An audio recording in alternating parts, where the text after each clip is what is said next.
welcome to another Feardotdead production. Deep in the sun-scorched heart of the Barrens lies the Wailing Caverns, a treacherous labyrinth designed for those brave enough to face levels 15 through 25. Hidden within the deceptive beauty of the lush water oasis southwest of the crossroads, this isn't just another dungeon. It's a chaotic, non-linear descent into madness that has broken the spirit of many a fresh navigator. Despite the confusing tunnels and twisting paths, the loot is legendary. For anyone hunting high-tier agility gear or powerhouse quest rewards, skipping WC is simply not an option. The journey to the mouth of the beast. For the Horde, the path is short but iconic. Strike out southwest from the crossroads until you hit the oasis. The cavern entrance waits there, buried in the rock. For the Alliance, prepare for a grueling trek. You'll need to push out from Astrander and Ashenvale, crossing hostile territory and braving the long road south into the Barrens. It's a long walk for a short pier, but the gear waiting in those damp, screaming halls is worth every step through the dust. The Druid of the Fang is the first true threat you'll face in the Wailing Caverns, the only trash mob with the power to single-handedly wipe your group if you're sleeping on the job. These aren't your run-of-the-mill casters. They hit like a truck and possess a CC ability that can turn a smooth run into a graveyard run in seconds. The threat, Druid Slumber. Their signature move, Druid Slumber, is a total lockdown. It knocks a target out cold for a grueling 15 seconds. The Nightmare scenario? They target your healer, leaving the tank to wither away while the rest of the party watches helplessly. The strategy, control, and conquer, don't let them dictate the pace.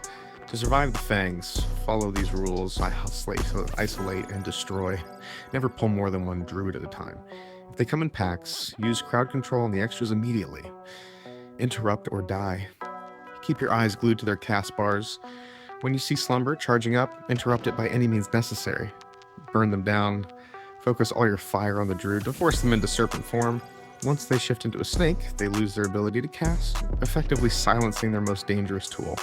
Block them down, kick their casts, and skin them before they can put your healer to bed. Kresh is a literal wall of meat and shell, a classic tank and spank encounter that serves as a brutal gear check for your front line. He isn't fancy, but he is punishing. Boasting massive physical armor and high base damage, Kresh can turn into a grueling war of attrition. If your group is stacked with melee DPS, be prepared for a slog. This fight can easily drain your healer's mana as they struggle to keep up with the steady, heavy incoming damage. His only trick is a primitive one, Dazed. He'll occasionally catch his target off guard, slowing them down and making positioning a headache. The verdict, is it complex? No, but don't mistake simplicity for weakness. Keep your tank topped off, settle in for a long fight, and eventually you'll crack that shell. It's less of a tactical challenge and more of a test of your group's raw endurance. Lord Pythas is a straight-up execution test, and like the rest of these twisted druids, he's looking for any opening to put your group to sleep and watch you rot. He doesn't come alone either. He's flanked by a DD8 Shambler and another Druid of the Fang, making this pull a chaotic mess if you don't control it from the jump. You need to lock down that extra Druid with CC immediately and focus your fire on burning the Shambler into the dirt first. While the rest of the squad melts the ad, your tank or a dedicated melee DPS has one job: stay glued to Pythas and kick every single sleep cast he tries to resolve. If he lands a slumber on your healer while he's spamming Thunderclap and Lightning Bolt, it's game over. Don't get sloppy, keep your interrupts razor sharp, prioritize your targets, and bury the snake before he neutralizes your team.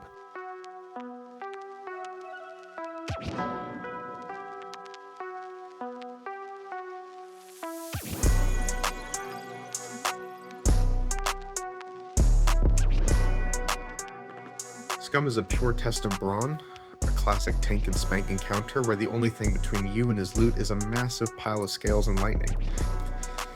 His one real trick is Chain Bolt, a jagged arc of electricity that will leap through up to 3 melee targets if they're bunched up like amateurs. If you want to make life easy for your healer, have your melee spread out around his massive frame to blunt the impact. To be honest, the damage is more of an annoyance than a death blow, so you can muscle through it if your group's execution is sloppy, but clean play is always better. While this beast is technically an optional kill, walking past him is a mistake. The loot he's guarding is far too good to leave behind. Line him up, burn him down, and claim your rewards.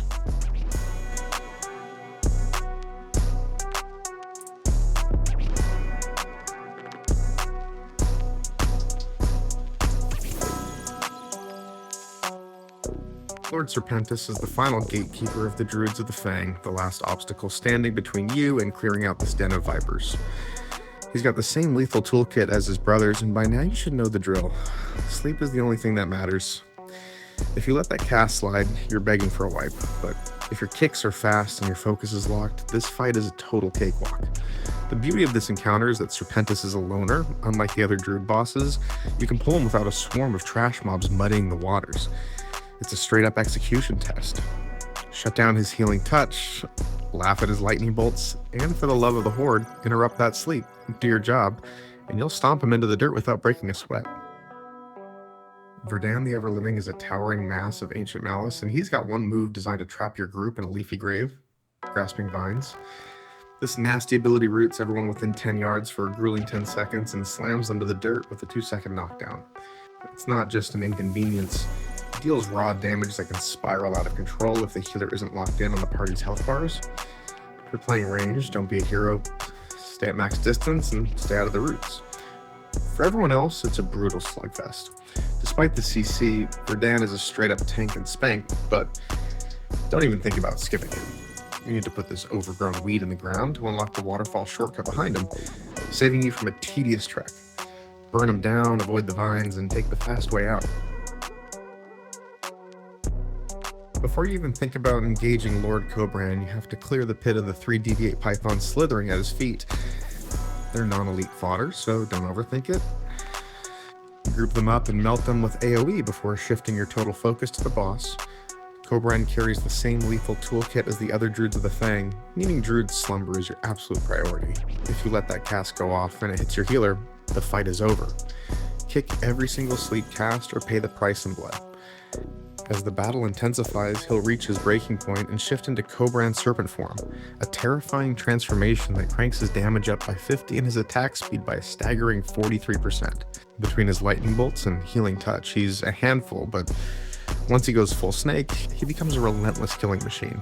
Stay aggressive, keep your interrupts on point, and burn him down before his frenzied strikes shred your tank to pieces.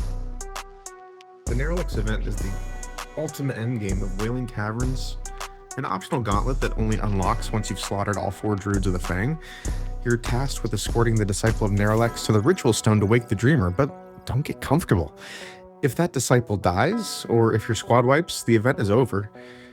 You don't get a second chance. You'd have to reset the entire instance and kill every boss all over again. The gauntlet, escort, and defend. The first phase is simple: keep the Disciple moving. You'll need to carve a path through any remaining trash mobs on your way to the ritual site. Once he hits that stone and starts the ritual, the real chaos begins. Waves of adds will swarm the Disciple with one goal: ending the ritual with his blood. Your AoE needs to be relentless. Burn them down and keep the Disciple breathing. The final boss, Mutanus the Devourer. After the second wave, Mutanus the Devourer emerges. This level 22 Elite Murloc is a nightmare and a total group composition check. He's packing 2 brutal forms of crowd control, terrifying Nerolix's nightmare, designed to fracture your coordination. But the real killer is Thundercrack. This ability slams nearby targets for massive damage, turning the melee range into a death zone. If you're stacked with melee, you're going to struggle. You need ranged DPS to stay at max distance, and ideally, a hybrid off healer to help your main healer manage the Thundercrack carnage. There are no shortcuts here, just raw survival and healing through the pain. It's a grueling finale, but the loot Mutanus drops is legendary for this level. Hold the line, protect the Disciple, and put the Devourer down for good.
that is it. Congrats, you are now a master of Wailing Caverns. Thank you for watching, and please like and subscribe.